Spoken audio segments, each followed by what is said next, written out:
देखो आपको नई नई मतलब भक्त, नई नई मूर्तियाँ, जिन्होंने कितनी लगन से, कितनी मेहनत से और आखिर लक्ष्य को प्राप्त कर लिया है। अभी हम आप लोगों को उन भक्तों को दिखा रहे हैं, बता रहे हैं, जिनसे कि आपकी प्रेरणा जागे। हम चाहते हैं परमात्मा चैनल पे यहाँ पे इतने भक्त बैठे हैं, और इसको हो सकता है देश विदेश वाले देखेंगे, वो भी लालायित हो जाएंगे कि इतना अच्छा हमारे भारत में ज्ञान है आज भी। और आज भी ये ज्ञान एक छोटे से गांव के अंदर इतना फल फूल रहा है। कितनी मेहनत इन भक्तों ने की है, और आज कितनी खुशियों में आज झूम रहे हैं, अपने जीवन को काट रहे हैं। हम लोग विदेशों में टेंशन में मरे जा रहे हैं। इस कार्यक्रम को रिकॉर्ड करने का मतलब सिर्फ इतना ही है कि उन भक्तों के अंदर प्रेरणा जगे। इस पे गुरु महाराज का परमात्मा चैनल पे नंबर भी चलता है, जिससे कि वो लोग भी इस आनंद को प्राप्त करें और परमात्मा को प्राप्त कर लें। ठीक है, ये और भक्त अभी आए हुए हैं, कुछ भक्त अभी नए जुड़े हैं, लेकिन हम इसमें उन भक्तों का बयान डालेंगे जिन लोगों को योग दीक्षा होने के बाद, देखो 2 दीक्षाएं होती हैं। पहली दीक्षा मंत्र दीक्षा होती है, उसमें कोई दर्शन नहीं होते हैं, और योग दीक्षा में दर्शन होते हैं। आदमी को दोनों दीक्षाएं लेनी चाहिए। ऐसा नहीं है कि एक गुरुजी नाराज हो जाए दूसरी गुरुजी कर ले। पहले गुरुजी कर चुके मंत्र दीक्षा वाले, उनका भी सम्मान उतना ही करना जितना आप योग दीक्षा वाले गुरु का सम्मान करें। जैसे भगवान श्री कृष्ण जी को क्या कहते थे? योगेश्वर, यानी कि वो योग गुरु थे, योग दीक्षा करते थे, इसलिए उनके अंदर कितना बड़ा आकर्षण था। सब पूरी महाभारत को अपने प्रवचन में मोहित कर लिया था, हैं? गीता का प्रवचन दिया और पूरी महाभारत की लड़ाई वहीं शांत हो गई। हमारे घट के अंदर, हमारे शरीर में बहुत लड़ाइयाँ चलती महाभारत की तरह, मगर जब कृष्ण का योग होगा तो सारी लड़ाइयाँ बंद होके हम एकटक होकर उस परमात्मा का योग को जानने की प्रयास करेंगे, उसकी इच्छा करेंगे। और हम भी चाहेंगे कि हमको भी अर्जुन जैसा ज्ञान भगवान कृष्ण के माध्यम से अर्जुन को मिला, हमें आज कलयुग में सदगुरु के माध्यम से हमको भी वो ज्ञान प्राप्त हो, हमें ही भगवान की प्राप्ति हो, परमात्मा की प्राप्ति हो। बोले सच्चे दरबार की। ये हमारे महाराजपुर में कामना जी की मम्मी, कामना जी इसलिए हम कहते हैं कि इनकी जो पुत्री थी उनका नाम कामना था और बड़ी भक्त थी, हैं? नेत्रपाल जी इनके पति देव हैं, और इनकी बेटियां जितनी भी हैं हमने देखा बड़ी भाव भक्ति में संध्या बंधन में उपस्थित रही हैं। अब तो सबकी शादियां हो गई हैं, सब अपन अपने घर पे चली गई, लेकिन इन्होंने आज से बहुत साल पहले दीक्षा ली, और दीक्षा लेने के बाद अब आपको ये बताएंगे अपनी आप बीती कि कितने समय तक इन्होंने उसका अभ्यास किया और कितने समय बाद इनको दर्शन मिले। ऐसा नहीं है कि आप लोग जो कहो कि गुरुजी अब 1 महीना तक हमें कोई दर्शन ही नहीं आ रहा, हम तो रास्ता छोड़ के भाग जाए हैं। इन्होंने हमें ये दिखा दिया कि हमने कितना लगातार लगे रहे, एक दिन उस दर्शन को पा ही लिए। तो बोलो सच्चे दरबार की। तो सबसे पहले आपने जब दीक्षा ली थी, तो दीक्षा में आपको जिसे कहते हैं आज्ञा चक्र, या जहाँ बिंदी लगाते हैं, वहाँ पे आपको सबसे पहले कौन सा रंग या प्रकाश आया था? क्या आया था? सुनहरा रंग। सुनहरा रंग इन्होंने बताया, सुनहरा रंग आया। आपको बता दें सुनहरा रंग क्या है? सुनहरा रंग परमात्मा का हिरण्यगर्भ स्वरूप है। परमात्मा जब गर्भ में भगवान बच्चे को दर्शन देते हैं तो वो सुनहरे रंग के रूप में देखते हैं। तो इन्हें पहला दर्शन हुआ तो हिरण्यगर्भ का दर्शन हुआ। परमात्मा के 3 स्वरूप हैं, एक विभु है, एक हिरण्यगर्भ है और एक विराट है। तो इन्होंने बताया हिरण्यगर्भ, यानी कि सोने जैसा रंग आया इनके।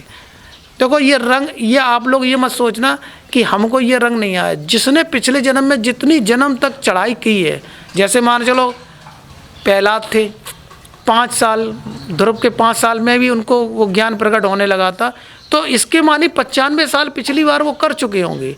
किसी कारण से उन्हें आगे का ज्ञान ना मिल पाने के बाद शरीर छूट गया, शरीर की उम्र होती है, शरीर छूट गया, तो अगले जन्म में उन्हें वहीं से स्टार्ट कर दिया गया। तो मैं यहाँ पर जो भी तुम कमा रहे हो वो यहीं छूट जाना है, लेकिन जो तुम ये कमाई कर रहे हो ये तुम्हारे साथ में अकाउंट में जुड़कर अगले जन्म के साथ में जाएगी। जैसे इन्होंने बताया हिरण्यगर्भ, यानी कि जिसे कहते हैं सुनहरा, यानी कि सुनहरे से पहले रंग ये पिछले जन्म में पार कर चुके हैं। तो सुनहरे ही रंग से गुरु महाराज ने इनकी स्टार्टिंग की है। आपको अगर लाल रंग आया तो जान लेना आप लाल से पहले आता पीला रंग, पीला नहीं दिखा लाल दिखा तो आप जान लेना पीला रंग हम पिछले जन्म में उसके दर्शन कर चुके हैं, पृथ्वी तत्व को पार कर चुके हैं। तो जहाँ तक साधक पिछले जन्म में चला है उसके आगे ही दीक्षा होती है। आपको पहले नंबर पे सुनहरा रंग आया और सुनहरे रंग के बाद फिर क्या दिखाई पड़ा था? बहुत चीज़ें दिखाई देती, हैं?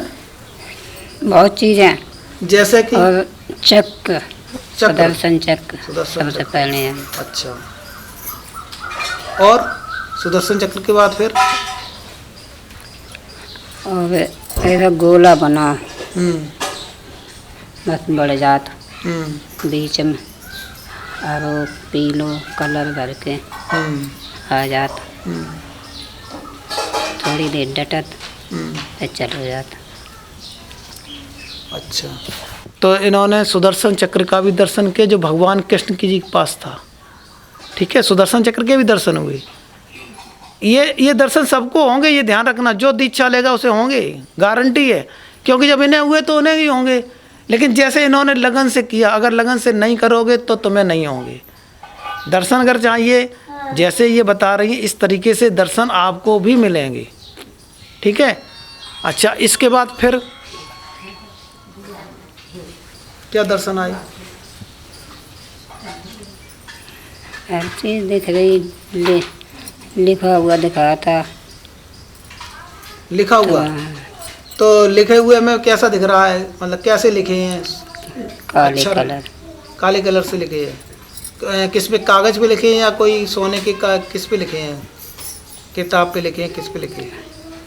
वो ऐसे ही जो चीज़ दिखती है भाई लिखे मालूम पड़ती, किताब किताब नहीं दिखाने में, मतलब लिखे हुए अक्षर दिखाई पड़ते हैं। आपको बता दें ये लिखे हुए अक्षर कौन से होते हैं, जब इन्होंने बताया तो आपको समझा भी दें। शब्द जो होते हैं जो हम बोलते हैं, एक बार की बात हमने बताया एक लोगों को कि तुम लोग जो शब्द बोलते हो ये शब्द कभी मरते नहीं हैं। शब्द गए आकाश में और पहुँचे प्रभु के पास। ध्यान से सुनना, शब्द गए आकाश में और पहुँचे प्रभु के पास। प्रभु बोले तुम आए हो जाओ उन्हीं के पास। शब्द चले ब्रह्मांड से और आए उन्हीं के पास। यानी कि जो हम शब्द बोलते हैं ये शब्द, जैसे हमारी ये खेती है ना ज़मीन पे, ऐसी हमारी एक दूसरी खेती है वो है आकाश में। और ये शब्द जो हम बोलते हैं लोगों से, ये शब्द कहाँ जाते हैं?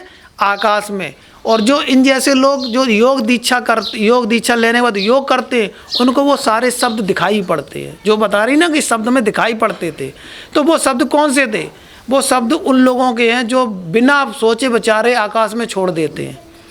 और जब आकाश में ये जाते हैं शब्द तो ये कहाँ जाते हैं? आकाश में परमात्मा रहता है। परमात्मा के पास पहुँचे, परमात्मा बोले कहाँ से आए हो? तो बोले उनसे आए हैं। बोले जाओ उन्हीं के पास। तो शब्द चले ब्रह्मांड में, आए उन्हीं के पास और उनके दिमाग में आके, मन में आके भर गए। फिर अगर अच्छे शब्द बोलोगे तो आपको खुशियों से नींद नहीं आएगी, और अगर अच्छे शब्द नहीं बोले, बुरे शब्द बोले तो आपको टेंशन में नींद नहीं आएगी। क्योंकि शब्द भी आपका खजाना है। इसलिए बड़े सोच समझ के शब्दों का बोला करो। शब्द में शक्ति होती है। अगर टेंशन के शब्द आ गए तो आपका सब खून जला डालेंगे। ठीक है। और अगर प्रेम भरे शब्द आपने लोगों के साथ प्रयोग किए तो आपके जीवन में क्या बढ़ेगा? खुशी, प्रेम में खुशी मिलती है। ठीक है। तो आप शब्द कभी भी बोले, घर में भी बोले, बच्चे से भी बोले, पतिदेव से भी बोले या समाज से बोले, उन शब्दों में इतना अच्छा होना चाहिए जितना अच्छा आप दूसरे से पाना चाहते हैं। हर लोग चाहते हैं कि हमारा लोग सम्मान करें। तुम सम्मान करोगे दूसरा अपने आप सम्मान करेगा। और ये शब्द जब आकाश में चले जाते, परमात्मा कहता हम 100 गुने करके भेज देते हैं। गेहूँ एक डालते हो बीज, बदले में कितने बीज गेहूँ देता है? कितने बीज बन जाते हैं गेहूँ के? एक बाली में कितने बीज होते हैं? एक ही गेहूँ से तो बनते हैं। ऐसे ही भगवान क्या करता, जो तुम शब्द आकाश में फेंकोगे उनका 100 गुना करके तुम्हारे पास वापस भेज देता है। फिर वो हमारे टेंशन के रूप में, मन के रूप में चले जाते हैं। अब ये यहाँ भी शब्द फेंके जा रहे हैं, आप लोग देख रहे, ये तो परमात्मा चैनल का कैमरा है, इसमें तो ये रिकॉर्ड हो रहे शब्द ये माइक के द्वारा, लेकिन ये शब्द इसमें रिकॉर्ड होने के बाद ये आकाश में भी जा रहे हैं। और आकाश में कहाँ जा रहे हैं? परमात्मा के पास। और परमात्मा देख रहा कि यहाँ कितने लोग बैठे हैं, कितने लोगों ने यहाँ अगर हंसी मनाई होगी तो उन्हें डंडे पर पड़ सकते हैं, अगर खुशी से सत्संग को सुना है तो उन्हें आशीर्वाद ही परमात्मा देगा, क्योंकि वो तो सब देख रहा है। और ये सारी की सारी चीज़ है यहाँ पर बताए रहे, यहाँ पे बड़े सावधानी से इस योग को सुनना है, समझना है, और अगर जिज्ञासा हो तो आगे बढ़ना है। ठीक है, तो जो बता रही है इन्होंने बताया कि वो शब्द आप समझ गए, वो शब्द कौन से होते हैं? वो शब्द हमारी खेती है जो आकाश के अंदर बोई गई है, वो हमको दिखाई पड़ते हैं। ठीक है, अच्छे बोओगे तो हो सकता है आपको राम राम लिखा हुआ दिखे। कुछ लोग दिन भर राम ही राम कहते रहते हैं, देखा है? कुछ लोग पत्तों पे राम राम लिखते रहते हैं। तो जब राम राम लिखेंगे तो मन से भी शब्द निकलेंगे ना, तो वो कहाँ जाएंगे? वो आकाश में चले जाएंगे। तो जब योग दर्शन की दीक्षा होगी तो उन्हें वो राम राम ही शब्द दिखाई पड़ेंगे। इसलिए साथ में इस इंटरव्यू के साथ में आपको ज्ञान भी बताते जा रहे हैं, जिससे कि आप आगे भ्रमित ना हो। अच्छा, शब्द दिखाई पड़े, इसके बाद फिर आपको क्या दिखाई पड़ा? कुछ नहीं, सपने में दिखाई देती मूर्ति बस। फिर सपने में पहुंच गई, यानी कि सपने में दिखाई पड़ते थे। ठीक है, अच्छा, फिर बीच में आपका कहना था कि 1-2 साल के लिए बिल्कुल हम बीमार हुए, फिर नहीं आओ 1 साल का टाइम। 1 साल तक बिल्कुल नहीं आया, लेकिन आपने योग बराबर किया था क्या? हाँ, मतलब योग 1 साल तक इन्होंने योग का मतलब अपना नियम नहीं तोड़ा, योग किया, और 1 साल तक इन्हें कुछ दर्शन नहीं आए। फिर इसके बाद कितने समय बाद आपको दर्शन दोबारा शुरू हुए? 1 साल बाद। 1 साल बाद। समझिएगा, अगर इसमें लिखा है योग में कि अगर आपको इसमें 16 योजन अंधकार है और 32 योजन प्रकाश है, अगर आप जैसे मान चलो यहाँ से करणपुर जाओ और करणपुर को भागों में बांट दिया जाए कि 10 कदम पे प्रकाश है, 20 कदम पे अंधकार है, फिर 30 कदम पे फिर प्रकाश है, ऐसा श्री नगली निवासी भगवान ने स्वरूप दर्शन में लिखा है। तो योग में ऐसा भी हो सकता है कि आपको साल भर कुछ दर्शन ही ना आए, लेकिन आपको क्या करना, अपना नियम नहीं तोड़ना है। इनका सबसे बड़ा कहने का मतलब यही है कि इन्होंने नियम नहीं तोड़ा, इसलिए 1 साल के उपरांत यानी 1 साल के बाद इनको फिर से दर्शन आना शुरू हो गए, और ये फिर अपने योग क्रिया में मस्त होना शुरू हो गई। इन्होंने हमारे गुरु महाराज के आश्रम पर 4-5 भक्तों को पहुंचाया है। और ये ध्यान रखना कि जो भक्त भक्तों को जोड़ दें, वो एक बहुत बड़ा पुण्य कमा लेते हैं, करोड़ों यज्ञ के बराबर पुण्य होता है जो भक्त भक्तों को जोड़ दे। इसलिए इन्होंने कई भक्तों को जोड़ा है गुरु महाराज के आश्रम से, और इतना सुंदर परमार्थ कार्य किया है और इतना सुंदर योग कार्य किया है। इनके लिए जोरदार तालियां। और आपको कान में कौन कौन सी आवाज़ें आई? कान में डमरू की आवाज़ आती, झंगरी कह रही, 2-3 तरह की झंगरी कह रही। मतलब डमरू और झंगरी और कुछ नहीं। अच्छा, ये डमरू और झंगरी की आवाज़ इनको आई है। ये ध्यान रखना कि जो आवाज़ें बता रहे हैं ये आवाज़ें बहुत महत्वपूर्ण हैं। इनके बारे में बहुत रहस्य हैं, वो हम कभी सत्संग में बताएंगे, क्योंकि ये बहुत बड़ा वीडियो बनेगा जाके। इसलिए ये सब बातों को बताएंगे कि डमरू कहाँ से आता है और ये झंगरी का क्या मतलब है, ये सारी चीज़ें आपको अगले बार बताएंगे। लेकिन इन्होंने इतना सुंदर योग किया है, बहुत सुंदर इन्होंने अपने बयान दिए। और अब आप योग करते कोई टेंशन दिमाग में रहता नहीं रहता है? टेंशन कुछ नहीं। खुशी मिलती है आपको योग करने में? खुशी मिलती है, हम अपने लोग मिल के सत्संग चालू कर दो। मिल के चालू कर दिया। तो कौन कौन करते हैं आप घर में? जितने हमारी गुरु बहनें हैं। अच्छा, 2 बहनें? बहनें गुरु बहनें जितनी गुरु बहनें, मतलब इन्होंने अपने गुरु बहनों को भी जोड़ा है और सभी लोग मिलके इस योग को करती हैं। और इन भक्तों के लिए ये संदेश बोलिएगा, ये सब लोग कैसे करें योग? सब जने हम कर रहे थे करें। इनका मतलब है कि जैसे इन्होंने अपने धैर्य को नहीं खोया है और धैर्य को नहीं खोया तथा अपने योग को बराबर जारी रखा, योग को करती रही, तो आज इन्हें इनकी रास्ता रुकी नहीं। मेरे कहने का मतलब यही है कि इसमें आप बहक मत जाना। हमसे कहा था गुरुजी कुछ आ नहीं रहे, लेकिन हम इन्हें प्रोत्साहन करते थे, हमने चिंता मत करो, चले रहो, चलने वालों की कभी हार नहीं होती, एक दिन ज़रूर मंजिल मिल जाती है। ये चलती रही, आज इन्हें दोबारा फिर मंजिल नज़र आ गई और ये धीमे धीमे परमात्मा की तरफ बढ़ती चली जा रही हैं और इन्हें आगे की भी उपलब्धि बहुत जल्दी हो जाएगी, क्योंकि जो प्रेम और नियम नहीं तोड़ता है उसकी सदा विजय होती है। बोलो सच्चे दरबार की जय। ठीक, धन्यवाद।